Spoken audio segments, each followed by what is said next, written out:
नमस्कार। आज इस स्पेशल एक खास मुद्दे पे जो प्रेस कॉन्फ्रेंस हो रहा है उसमें आप सभी का स्वागत है। और ये जो प्रेस कॉन्फ्रेंस है वो प्रेस कॉन्फ्रेंस देश की जो बुलेट की तरह रफ्तार से जो अर्थव्यवस्था चल रही है उस अर्थव्यवस्था के बारे में मैं चर्चा करने आया हूं। लोग कहते हैं ना, माना कि अंधेरा बहुत घना है, लेकिन किसने दिया जलाने के लिए मना है। तो जब से 2014 से जब देश की अर्थव्यवस्था 5 फ्रेजाइल इकोनॉमी, सबसे कमजोर इकोनॉमी में गिनी जाती थी, आज वहां से जो आदरणीय प्रधानमंत्री जी ने 2014 में जो दिया जलाया उसकी रोशनी आज पूरी दुनिया में, सिर्फ देश में नहीं, मोदी इकोनॉमिक्स जो है पूरी दुनिया में मानी जा रही है। और इसी के बारे में मैं चर्चा करने आया हूं कि 2014 से आज देखिए तो देश की अर्थव्यवस्था बहुत तेजी से चल रही है। पहले अर्थव्यवस्था मजबूत किया, जो फ्रेजाइल से, कमजोर से जो मजबूत करने और मजबूत से तेज पटरी पे दौड़ाने का काम आज आदरणीय प्रधानमंत्री जी के नेतृत्व में हो रहा है। दुनिया की कई ऐसी ऑर्गेनाइजेशन है जो देश की अर्थव्यवस्था को जिस अंदाज से देखना चाहिए था नहीं देख पाए थे, चाहे वो IMF हो या कुछ और ऐसी संस्था थी। लेकिन जो देश में जो इकोनॉमी जिस तरह से बढ़ रही थी, देश के फोरकास्ट, जो देश की जो संस्था, देश के अंदर में रहने वाली संस्था थी, उन संस्थाओं ने देश की इकोनॉमी को बिल्कुल सही से प्रोजेक्ट किया था कि देश की अर्थव्यवस्था एक सर्टेन परसेंट जो रियल GDP ग्रोथ है 6.4, 6.5, 6.3 के आसपास जो है रहेगी जो फाइनेंशियल ईयर 2024 के लिए। लेकिन IMF जैसी बड़ी संस्था जिनको इकोनॉमी की पकड़ है, उन्होंने देश की अर्थव्यवस्था को 6.1 पे प्रोजेक्टेड जो GDP ग्रोथ है वो 6.1 किया था। लेकिन आज मैं आपको गर्व से कह सकता हूं और बड़ी खुशी के साथ शेयर कर सकता हूं कि जिस तरह से मोदी जी ने पूरी जो इकोनॉमिक पॉलिसी रखी, जिसको मैं मोदी इकोनॉमिक्स के तौर पे कह रहा हूं, जो उन्होंने पॉलिसी रिफॉर्म्स किया, जो स्ट्रक्चरल रिफॉर्म्स किया, या फिर जो पॉलिसी इनिशिएटिव लिए, या फिर जो देश को आत्मनिर्भर बनाने का जो काम किया, उससे आज देश की अर्थव्यवस्था तेज है और लोगों को ये दिख रहा है कि देश की अर्थव्यवस्था मजबूत हुई। अब मैं थोड़ा सा आपको एक ऐसा ग्लोबल पर्सपेक्टिव भी दूंगा जिसमें आपको अंदाज होगा कि आपका देश कहां खड़ा है और दुनिया कहां खड़ी है। देखिए, हिस्टोरिकली अगर आप देखिए तो GDP ग्रोथ जो है वर्ल्ड का, पूरे दुनिया का GDP ग्रोथ जो है, global GDP growth, real GDP growth, वो 3.8% के आसपास होता था हिस्टोरिकली।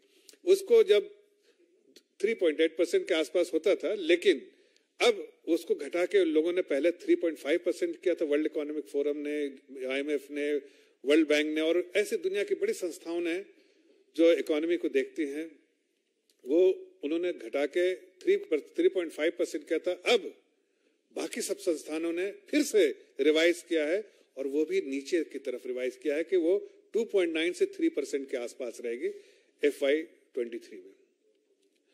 ऐसे में अगर वही संस्था जब आपके देश की इकोनॉमी के फोरकास्ट को, GDP ग्रोथ को अगर आगे बढ़ाती है और इंप्रूव करती है बैक टू बैक 2 बार, तो उससे समझ में आता है कि देश की अर्थव्यवस्था को जो देखते हैं, जो मापते हैं, जो समझते हैं और जो संस्था जो ट्रैक करती है, उन्होंने इस बात को मान लिया और तस्लीम कर लिया है कि भारत की अर्थव्यवस्था तेजी से दौड़ रही है, बहुत मजबूत स्थिति में। अब इसका कारण क्या है ये भी जानना जरूरी है कि मैं बहुत संक्षेप में सब बातें कहूंगा कि ये भी जानना जरूरी है कि भारत की अर्थव्यवस्था क्यों तेज है, क्यों अच्छी है और क्यों अच्छी हो रही है और दुनिया के परिप्रेक्ष्य में सबसे अच्छी, सबसे तेज इकोनॉमी है। आज जो IMF ने फोरकास्ट किया है 6.3% और अगले साल के लिए भी 6.3% जो फोरकास्ट है, कई और संस्थाओं का 6.4 भी है। इसलिए उससे अगर देखिए तो ये दुनिया की सबसे तेज रफ्तार इकोनॉमी है, सबसे तेजी से। It is the fastest growing economy in the world. अगर आप G20 के परिप्रेक्ष्य में देखिए तो G20 की इकोनॉमी जो ऑलमोस्ट 85% जो है जिसका वर्ल्ड में जीडीपी ग्रोथ कंट्रीब्यूशन होता है, उस इकोनॉमी, वो इकोनॉमी भी G20 इकोनॉमी जो नीचे जा रही है, लेकिन भारत आगे जा रहा है। इसका कारण यह है कि पॉलिसी, जैसा मैंने कहा, पॉलिसी डिसीजन और रूरल कंजम्पशन, खासकर इस बार जो है, जो कंजम्पशन जो है, रूरल कंजम्पशन डिमांड वो बढ़ रहा है। जो मैक्रो मैनेजमेंट है, बार बार मैंने जिक्र किया कि पॉलिसी डिसीजन, जो मैक्रो मैनेजमेंट है आदरणीय प्रधानमंत्री जी का, जो देश की अर्थव्यवस्था को कैसे सही पटरी पर रखे और तेज मजबूती से दौड़ाए, उसके लिए मैक्रो मैनेजमेंट जो है बहुत अच्छा है। दुनिया ने इस बात को सराहा है। अब दुनिया भी इस बात को मानने लगी है कि भारत में जो लीडरशिप है वो न सिर्फ इकोनॉमी को समझती है, बल्कि इकोनॉमी को पूरे दुनिया के लिए एक टेम्पलेट बनाकर पेश कर रही है कि अगर ऐसे बुरे हालात में, जब कोविड जैसे हो, यूक्रेन वार हो, और अभी और भी कई दुनिया ग्लोबल ऐसी परेशानियां हो, उसके बावजूद अर्थव्यवस्था जो है मजबूत हो। तो सब कारण इसका है कि रूरल कंजम्पशन बढ़ रहा है, अर्बन जो इकोनॉमी बहुत अच्छी है, रूरल इकोनॉमी तेजी से बढ़ रही है, और ये संकेत देती है कि फार्मर्स अच्छे पोजीशन में है। जो डिमांड है उसके संकेत कैसे आते हैं, अगर जो आप हाई फ्रीक्वेंसी डेटा देखिए, हाई फ्रीक्वेंसी डेटा आपको इस बात को बताते हैं कि इकोनॉमी किस डायरेक्शन में चल रही है। मैं 4-5 आंकड़े सिर्फ दूंगा, आप देखिए। अगर सबसे पहले देखिए कि टू व्हीलर डिमांड, अगर टू व्हीलर डिमांड बढ़ रहा है तेजी से, तो जाहिर है कि रूरल इकोनॉमी बढ़ रही है, रूरल कंजम्पशन डिमांड बढ़ रहा है, और कंजम्पशन लेड इकोनॉमी है, तो जाहिर है उसका असर जो है आपको पीएमआई पे पड़ेगा, चाहे मैन्युफैक्चरिंग या सर्विसेज है। आज रिकॉर्ड हाई है पीएमआई, देखिए 58.6%, 58.6। जब कोई भी इकोनॉमी को देखते हैं, मापते हैं, तो एक्सपेंशनरी मोड में होता है। जब इकोनॉमी बढ़ रही है तो 50 के ऊपर जब होता है पीएमआई, तो वो देखा जाता है कि इकोनॉमी बढ़ रही है। अभी तो 58.6 है लेटेस्ट नंबर, और जो वो मैन्युफैक्चरिंग का, और अगर सर्विसेज में देखें तो वो 60 के ऊपर है। तो ये सब बातें दिखाती हैं, चाहे इलेक्ट्रिसिटी कंजम्पशन हो 16% बढ़ा, चाहे आप देखिए टू व्हीलर हो, चाहे आप देखिए ट्रैक्टर डिमांड हो, ये सारी चीजें बढ़ रही है। अगर सर्विसेज साइड में आप देखिए तो पैसेंजर, जो एयर पैसेंजर ट्रैफिक जो है वो 23.6% ईयर ऑन ईयर बढ़ा है। ये अपने आप में दुनिया में एक टेम्पलेट की तरह है कि किस तरह से देश की जो एविएशन इंडस्ट्री कितना तेजी से आगे बढ़ रही है। आपको कभी कभी आश्चर्य होता होगा कि जो कि यहाँ की एविएशन कंपनी है वो 1,000 प्लेन का ऑर्डर देती हैं। क्यों देती हैं? वो आंकड़े आपके सामने है कि हमने इतने सारे अगर एयरपोर्ट बनाए, अगर आदरणीय प्रधानमंत्री जी ने कहा कि हवाई चप्पल से हवाई जहाज तक, तो आज सामने आपके दिख रहा है कि देश की जनता जो है हवाई जहाज से सफर कर रही है। आप रेलवे फ्रेट देखिए, वो बढ़ रहा है 8% से। आप देखिए ओवरऑल फ्रेट जो है वो बढ़ रहा है। आप कोई भी अगर आप आंकड़े उठा के देखिए जो हाई फ्रीक्वेंसी डेटा, सिर्फ आपको इस बात को दर्शाएंगे कि बहुत तेजी है। Indian economy is firing all it's cylinders. Economy is not only on the right track, but it is growing very fast. And all the economic parameters, whether it's macro, micro, everything is looking very, very positive. It was in very bad shape in 2013. It was one of the five fragile economy. But today, it is not only the fastest growing economy, but it is the most robust economy in the world. और इसके लिए मैं जब कहता हूँ कि दुनिया की सबसे रोबस्ट इकोनॉमी है, तो क्यों कहता हूँ? आज इंक्रीमेंटली देखिए कि अगर दुनिया में ग्रोथ है, जो जीडीपी ग्रोथ, जो रियल जीडीपी ग्रोथ दुनिया में, हर पूरे ग्लोबल जीडीपी ग्रोथ जो आपकी जिसका जिक्र किया मैंने कि 3% या 2.9% होगा, उसका 20% कंट्रीब्यूशन जो है भारत देश से आता है। मतलब 1/5 कंट्रीब्यूशन दुनिया में वो भारत से आता है। अगर 140 करोड़ की जनता एक कदम बढ़ाती है तो आप समझ सकते हैं कि दुनिया की इकोनॉमी उसी रफ्तार से बढ़ने लगती है। जो ग्लोबल इकोनॉमी में हमारा कंट्रीब्यूशन बढ़ता है। 20% कंट्रीब्यूशन दुनिया की जो इंक्रीमेंटल जो जीडीपी ग्रोथ है उसमें भारतवर्ष आता है। ये अपने आप में एक बहुत बड़ा कीर्तिमान है, बहुत अच्छा। आप बाकी सारे आंकड़े देखिए, आप देखिए टैक्स कलेक्शन देखिए, टैक्स कलेक्शन अपने आप में, जीएसटी कलेक्शन देखिए, आप 10.8% ईयर ऑन ईयर कलेक्शन बढ़ रहा है। ये क्या बताते हैं? ये बताते हैं कि इकोनॉमिक एक्टिविटीज है, और इकोनॉमिक एक्टिविटीज में टैक्स कलेक्शन जो है वो 21% से बढ़ रहा है। ये सब बताते हैं कि इकोनॉमिक एक्टिविटीज है। और जो है उसके इस वजह से टैक्स कलेक्शन भी बढ़ रहे हैं। और जब रूरल कंजम्पशन बढ़ता है, रूरल डिमांड बढ़ता है, तो उससे समझ में आता है कि जो डिमांड बढ़ना मतलब डिस्पोजेबल इनकम गांव में बहुत है, अब पैसा लोगों के हाथ में है। और जो गैप्स थे उसको भी आदरणीय प्रधानमंत्री जी ने एड्रेस किया है, चाहे वो मनरेगा से रिलेटेड हो, चाहे फार्मर्स के इश्यूज से रिलेटेड हो, हर गैप्स को एड्रेस किया। इसलिए आज मैं कह सकता हूं बिल्कुल साफ लफ्जों में कि आज हमारे किसान भाई बहुत मजबूत हैं, आज हमारे गांव में रहने वाले लोग बहुत अच्छा फील कर रहे हैं, इसलिए कि 24 घंटे इलेक्ट्रिसिटी आ रही है, पानी का कनेक्शन आ रहा है और उनकी जो भी और सुविधाएं जो चाहिए थी वो सब मिल रही हैं। और मनरेगा के लिए भी अगर किसी को जॉब की जरूरत होगी तो वो भी मनरेगा के लिए भी एलोकेशन जो है सरकार ने कर रखा है। अब लोगों के बारे में कई बार ऐसा होता है कि कुछ ऐसी पार्टियां हैं जो बार बार गलतफहमी के शिकार होकर लोगों को गुमराह करने जाती हैं, देश की अर्थव्यवस्था को। उनके मुंह पे तो बिल्कुल बार बार तमाचा पड़ रहा है, इसलिए कि ग्लोबल इकोनॉमी के परिप्रेक्ष्य में देखिए, इंडियन इकोनॉमी के परिप्रेक्ष्य में देखिए और दुनिया की रिपोर्ट देखिए।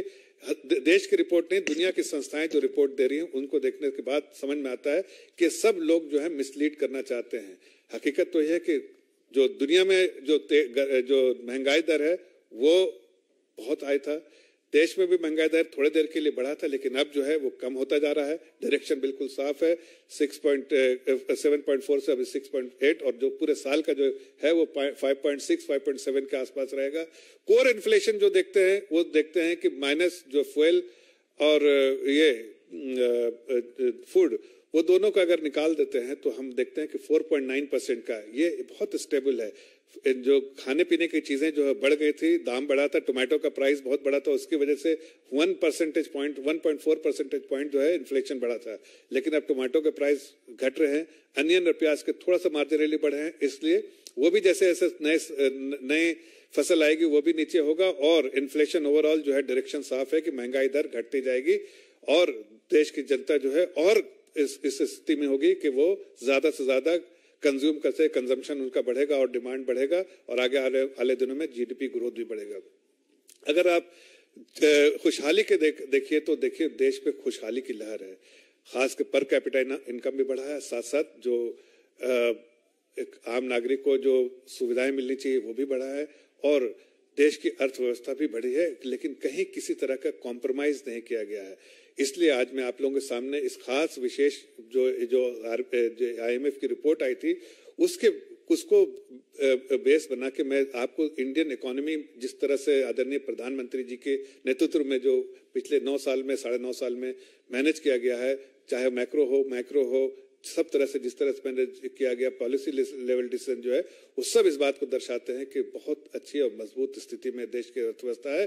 और आगे भी आने वाले दिनों की जो संकेत है, फोरकास्ट है, वो भी इस बात को दर्शाते हैं कि जितने high frequency data plus forecast जितने हैं उनके बेसिस पे वो आगे आने वाले दिनों में भी देश की अर्थव्यवस्था उतनी ही मजबूत रहेगी। हाँ, बाकी G20 इकोनॉमीज में कई ऐसे देश हैं, चाहे चाइना की, फॉर इंस्टेंस चाइना, उसका जो है 20 बेसिस पॉइंट से कम होने की संभावना है। जो उनका जीडीपी ग्रोथ जो है ग्लोबल फर्म्स ने उनको ऐसा कहा है कि 20 बेसिस पॉइंट से वो कम होगा।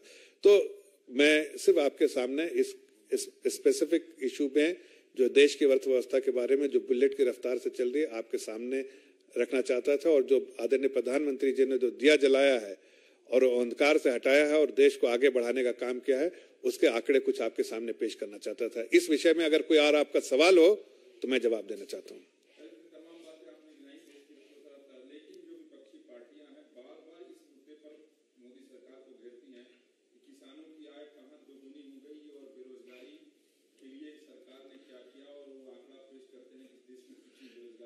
देखिए, उनको आप एक बात बताइए कि रूरल कंजम्पशन, अगर पैसा हाथ में ना हो, अगर हालात उनके बेहतर ना हो, खुशहाली ना हो, तो शायद ये रूरल कंजम्पशन बढ़ेगा नहीं। आपको जो आज IMF ने फोरकास्ट दिया है उसका पूरा बेसिस ही है कि रूरल कंजम्पशन बढ़ा है। अर्बन कंजम्पशन तो था ही, लेकिन अब रूरल कंजम्पशन बढ़ा है। इसका मतलब कि जैसा मैंने कहा कि आदरणीय प्रधानमंत्री जी ने जो गैप था उसको भी एड्रेस कर दिया है और किसानों के जो मुद्दे थे उसको भी एड्रेस किया। लोगों के आमदनी बढ़ी है, किसानों की आमदनी बढ़ी है, इसलिए ट्रैक्टर सेल्स भी बढ़ रहा है, वहां पर 2 व्हीलर से बढ़ रहा है, पैसेंजर व्हीकल्स भी जो है गांव में बढ़ रहा है, डिमांड बढ़ रहा है और इलेक्ट्रिसिटी कंजम्पशन भी बढ़ रहा है, 16% इलेक्ट्रिसिटी कंजम्पशन भी बढ़ रहा है। वहां के लोग जो है अब हवाई जहाज से सफर कर रहे हैं वो भी बढ़ रहा है, और वहां के जो और जो रूरल इकोनॉमी से रिलेटेड जो डेटा है वो बहुत पॉजिटिव आ रहे हैं। इससे ये सारे चीज इस बात को संकेत देते हैं कि खुशहाली का माहौल है, तभी आदमी खरीदता है, चाहे गाड़ी हो, ट्रैक्टर हो, मोटरसाइकिल हो, उसी वक्त खरीदता है जब खुशहाली का माहौल हो या पैसे डिस्पोजेबल इनकम आपके पास हो। इससे मैं आज ये जो मुद्दा है वो मैं सिर्फ आपके सामने पेश करने आया हूं इकोनॉमी से रिलेटेड, और मैं अपने आप को रिस्ट्रिक्ट करूंगा जो बिकॉज मैंने कहा कि जो IMF की रिपोर्ट आई है उस रिपोर्ट के परिप्रेक्ष्य में मैंने इसको पेश किया है आपके सामने।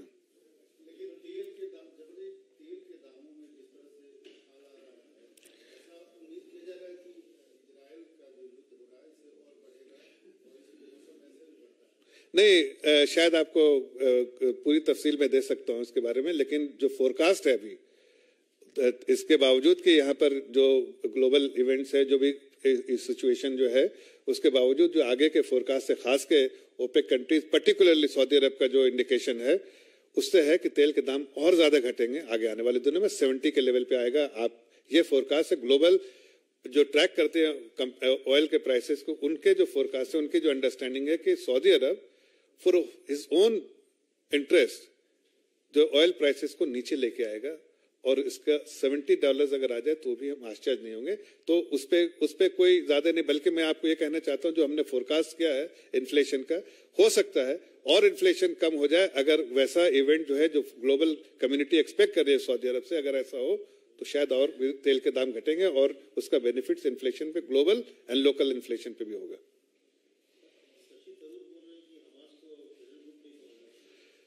देखिए, मैंने कहा जैसे कि आज का ये अर्थव्यवस्था से रिलेटेड है, और देश की अर्थव्यवस्था जो आपको सबको गर्वान्वित करती है कि आज आप सब लोग जो आंकड़े मिले उससे अच्छा महसूस कर रहे होंगे।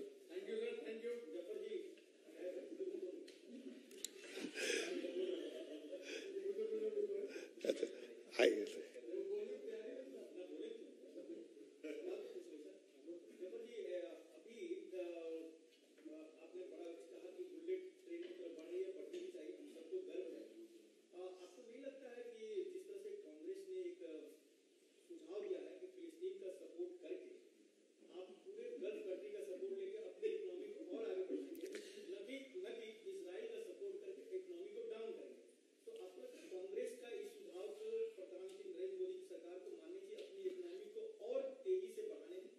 देखिए, कांग्रेस का इतिहास आप देख लीजिए, 5 जब सबसे कमजोर इकोनॉमी उनके ही समय में था।